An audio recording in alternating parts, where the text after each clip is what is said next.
Welcome, everyone, to this 2 o'clock panel discussion. Now that you've all had a nice big lunch and you're all sleepy, I get to start my presentation. We've decided that we will introduce ourselves briefly. Perhaps that will be the smoothest and easiest way to get it and try to catch up on some of this time. My name is Scott Stimson. I co-chair of the litigation committee for the New York Intellectual Property Law Association in New York. I'm also chairman of the litigation committee of Sills, Cummus & Gross in New York City. My practice is almost exclusively litigation. I practice, as most patent litigators do, all over the country. And I've been asked to come here and speak to you today about patent litigation. So, without further ado, I'm sure the companies in India, as in all countries, there's a lot to be gained by entering the United States market. It's a big market, and there's a lot of potential profits. Unfortunately, for high-tech companies, it is also a land of patent litigation. We have more than our share of patent litigation. There are thousands of litigations on patents filed every year in the United States. So while there are a great deal of potential profits to the United States, there's also risk. And for those of you who will be participating in the market, you could perhaps look forward to patent litigation as being a necessary expense. So there are some differences, big differences obviously, between American litigation and litigation in India. Two of the big things that come right to mind, and you've heard about them from other speakers already. In American patent litigation, there is discovery, and it's expensive.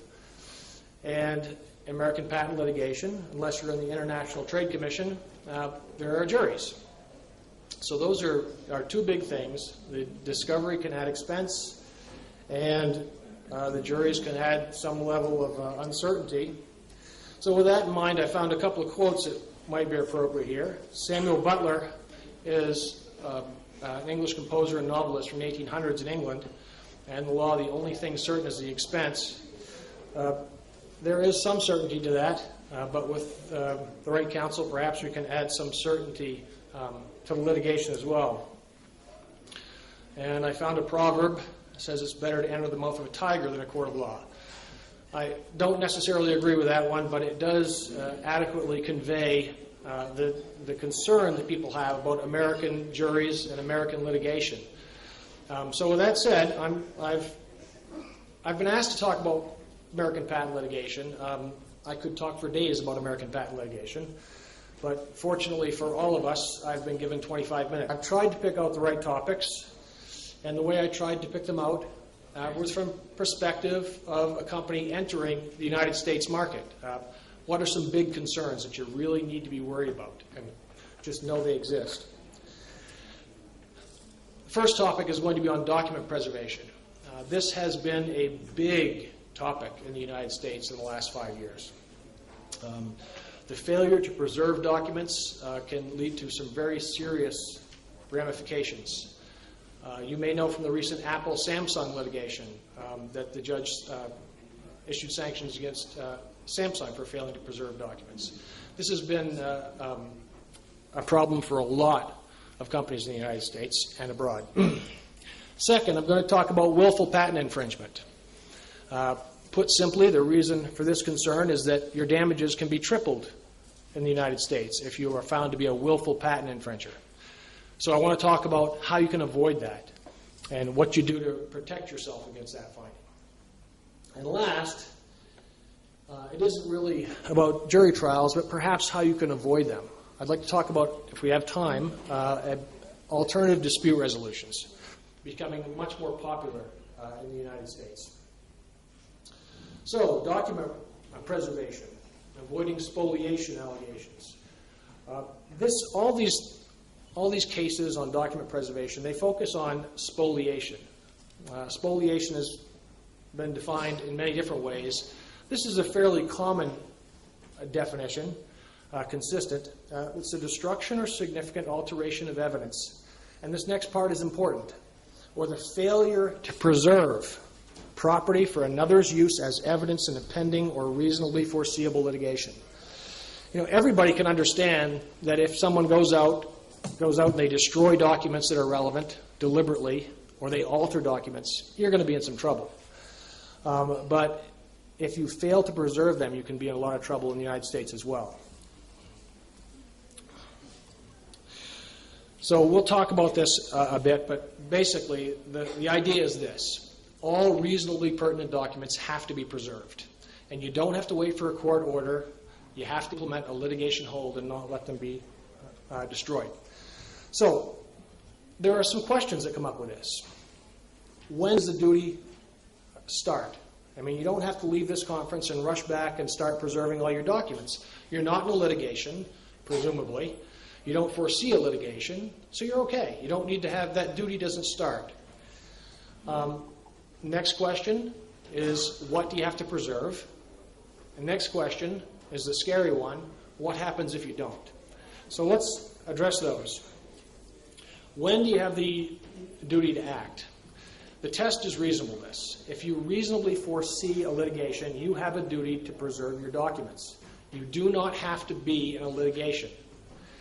In the Apple-Samsung litigation, I believe what happened there is they had a meeting between Apple and Samsung, and at that point it became reasonably apparent that there was going to be litigation, and that's the time when the duty started. So the question is, when are you going to reasonably anticipate litigation? Some things are pretty obvious. If you get sued, you're in litigation. You have your duty to preserve your documents. But then it gets a little tricky beyond that. What if someone threatens you? You go back to your office after this conference today, and there's a letter sitting there on your desk. It says, we've been looking at your products. Here's our patent number. You are infringing. You either write us a check for $10 million or we're suing. Unless you plan on writing that check, you have a pretty good anticipation of litigation, and that is when your duty starts, even though litigation has not started. But there's a lot of gray areas, too. The gray areas often happen where you have letters like notices. Suppose you go back to your office and there's a letter there that says, here's our patent. You might want to take a look at it for your products. Nobody's told you you're infringing. Nobody's threatened you with litigation. So do you reasonably foresee litigation? I tend to think, absent some other circumstances, probably not a duty there. But if you have a question, you better talk to counsel and get it figured out. So briefly, what types of documents need to be retained? These are just some examples. If you think you're going to be sued for patent infringement, you have to keep documents that relate to your product and its design. You have to keep documents sufficient to show your costs, profits, sales for damages issues, documents relating to the patent, marketing plans, which often will emphasize features that you want to know if that's going to be the patented features, emails relating to the patent. These are the types of things that need to be preserved. So, what happens if you don't? There are a range of potential sanctions. The worst, and this has happened in some cases, very rare, but it has happened, if you let documents be destroyed or you destroy documents that are important, you lose. There have been cases where they have actually granted judgment against the party that let this happen.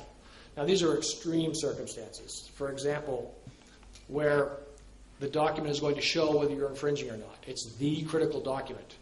And you destroy it deliberately. Then you might face this sanction. Much more common are other types of sanctions. Suppression of evidence. If you destroy some stuff that might have been good for the other side, the judge can suppress some of the stuff that you want to put in on the same topic. That's happened before. Adverse inference. That's what happened to Samsung. In the Apple-Samsung case, the judge said he developed an instruction for the jury. And I can't remember the exact details of it, but it was basically that, look, Samsung had a duty to preserve these documents. They didn't do it, and you can infer that those documents were bad for Samsung. American jury trials are hard enough. They are hard enough. You do not need an instruction like that. Juries often get confused about the technology in patent cases. That's to be expected in high-tech cases. But they're good at deciding who's right, who's wrong, and generally you just don't need instructions like that. But that's a fairly common sanction. There can also be fines. There can be attorney's fees and costs. But the point is, you want to stay away from this at all costs. So what do? First of all, it helps if your company has a document retention policy for many reasons, not just litigation. After 6 years, we're going to destroy this types of documents. Every 3 weeks, emails are destroyed or whatever you have. A document retention policy shows that you're on top of your documents and you know what has to be kept and how long they have to be kept. But if you're facing litigation, you have to stop the automatic destruction of those documents. It's called a litigation hold. It's typically a document that's distributed to everybody who might have pertinent documents. And it tells them you have to preserve this stuff. And it's not just sending out the letter. You have to stay with it and stay on top of it. So that's basically the spoliation and destruction of documents talk. But I cannot overemphasize the importance of this right now. It is a big topic in the United States. And so many clients and so many lawyers are getting in trouble over it because it's just not done right or you don't implement it correctly or on time. The next scary topic for American patent litigation is willful patent infringement. There's a statute, 284 of our code, which says that the court can increase the damages up to 3 times. Now, where you're a patent defendant, that happens most frequently when you're found to be a willful infringer. So willful infringement can be a very serious assertion, and it's alleged in every case. I can't remember ever having a case where the patent plaintiff did not assert willful infringement. So you need to protect yourself, because if you get hit for $10 million in damages in a patent case, that's bad enough. You don't need $30 million. So this is what the patent plaintiff has to prove to show willful infringement. And let me tell you, it is much, much better than it was before 2007. Before 2007, it was basically a negligence standard. For close cases, you felt like you had to have an opinion of counsel to protect yourself, and it was just far too easy for defendants to be held to be willful infringers. But our Federal Circuit Court of Appeals has clamped down on it, and in the Seagate decision, they narrowed down to these 2 points that have to be proven. The first one is, in my view, the far more important one. There has to be an objectively high likelihood that your actions infringed a valid patent. And then, and only then, do you ask the question whether that risk was known or should have been known to the defendant.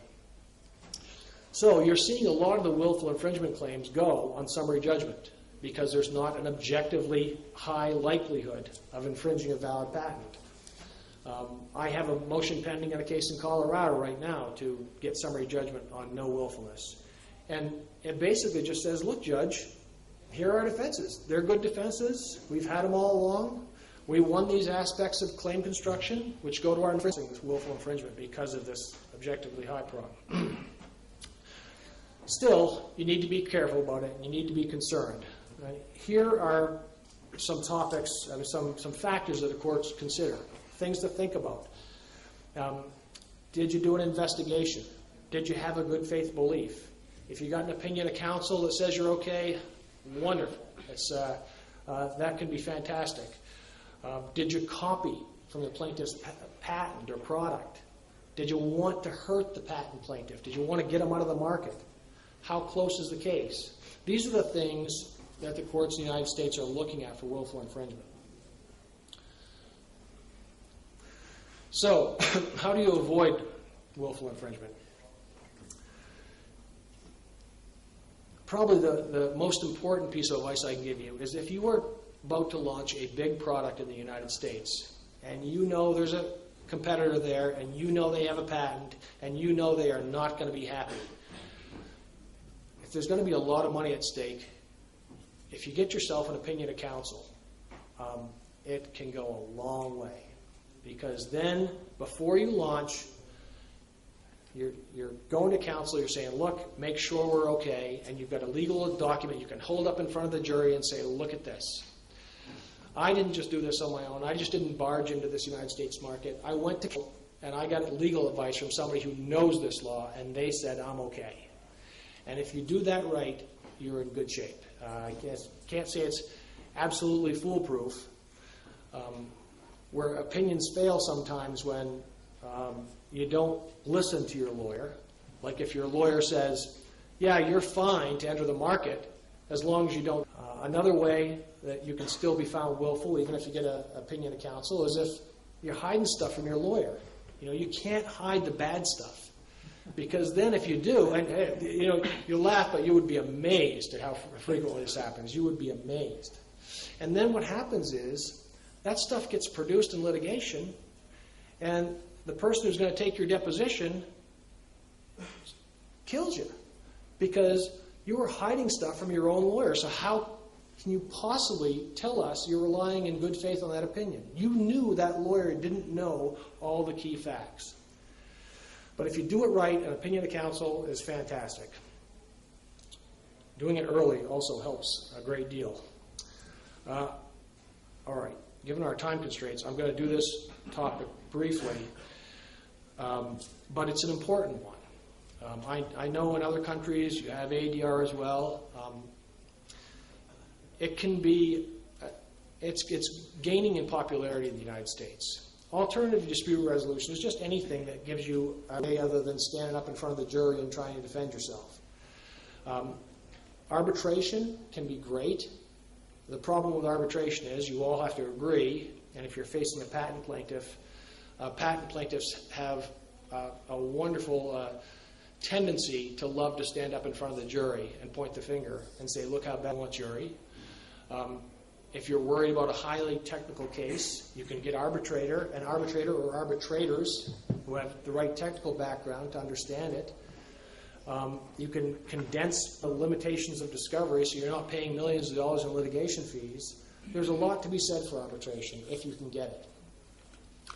If you can't get arbitration, mediation is also very popular. Sometimes in courts they will force you to mediation, basically force you to go to a mediator. In the United States, typically the way the mediation happens is you get counsel and some senior representative of both parties, and a good mediator will take you both in separate rooms. He'll start off with the plaintiff and tell them how terrible their case is and how they should be accepting a lot less money because there's a lot of risks and they could lose their patent. And they'll come to the defendant and say how they should be paying more and that they've got all kinds of problems and talk you into settling the case. And they can be very successful. But ADR isn't limited to arbitration and mediation. It's only limited by your imagination. There are mini trials. You can ask the court that, here's a key issue, judge. Can we get a small trial, condensed trial on just this issue?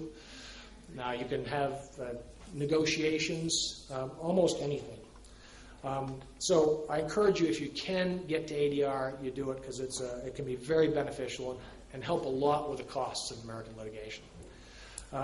These last slides, I'll be happy to give them to you if you want, but in the interest of time, I've been going 20, 25 minutes.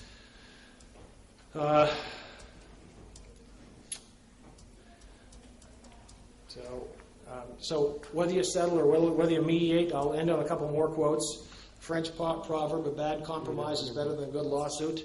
And that can be true, although there is nothing quite like winning a jury trial to boost your spirits. And Robert Frost, a jury consists of 12 persons chosen to decide who has the better lawyer. There's a smidgen of truth in that. But we have our Court of Appeals, and juries do a better job than you think they might. So that's my presentation. We had some other people coming to talk about American litigation and other topics, and they had to cancel. We have some litigation topics. At the end, if you have questions, either